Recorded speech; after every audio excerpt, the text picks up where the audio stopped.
આ તરફ ધારાસભ્ય અનંત પટેલે એક બાદ એક યાત્રા યોજી રહ્યા છે। નર્મદામાં પણ ન્યાય યાત્રાનું આયોજન કરવામાં આવ્યું હતું। જાતિના દાખલા સહિતના જે નિયમો છે તેને લઈ નર્મદાના સાગબારા ખાતે ન્યાય યાત્રાનું આયોજન થયું હતું। આદિવાસી સમાજના સમર્થનમાં ન્યાય યાત્રાનું આયોજન આજે કરવામાં આવ્યું હતું। આદિવાસી સમાજની જળ, જંગલ અને જમીન બાબતે ખેડૂતોની ખાતર માટે પડતી મુશ્કેલી બાબત અને સમાજના પ્રમાણપત્રો સમયસર નથી મળતા તે બાબતે રેલી કાઢી મામલતદારને આવેદન આપ્યું। જો કે સાગબારાના મામલતદારે પોતાની ઓફિસમાંથી બહાર આવી આવેદનપત્ર સ્વીકાર્યું અને સરકારમાં વાત પહોંચાડીશું તેવું પણ કહ્યું।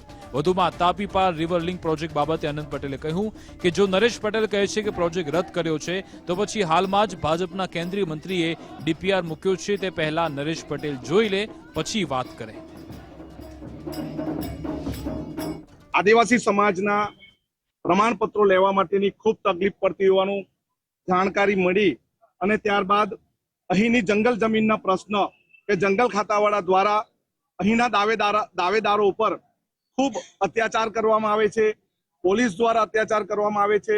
તેમજ સાગબારા ગ્રામ પંચાયતના પડતર પ્રશ્ન લઈને અમે આજે આવેદનપત્ર આપ્યું। અમારી માંગણી સીધી ને સટ છે કે આદિવાસી સમાજના પ્રમાણપત્ર વહેલી તકે અને સરળતાથી મળવા જોઈએ। 22 મે મુખ્યમંત્રી ભૂપેન્દ્રભાઈએ જે પ્રેસ કોન્ફરન્સ કરી ત્યારે પણ એમની બાજુમાં બેઠા હતા કે આદિવાસી સમાજની લાગણી દુભાઈ છે એટલે અમે આ પ્રોજેક્ટ રદ કરીએ છીએ। એમાં પણ નરેશભાઈ હતા, કદાચ ભૂલી ગયા તો મારી પાસે વિડીયો પણ છે। અમે કોઈ ગેરમાર્ગે દોરતા નથી।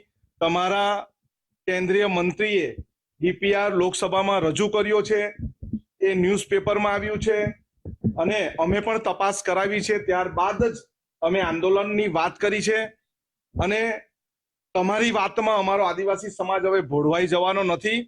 અમે 14મી ઓગસ્ટે મોટી રેલીનું આયોજન અને આર પારનું આયોજન અમે વલસાડ જિલ્લાના ધરમપુર ખાતે કરવા જઈ રહ્યા છીએ।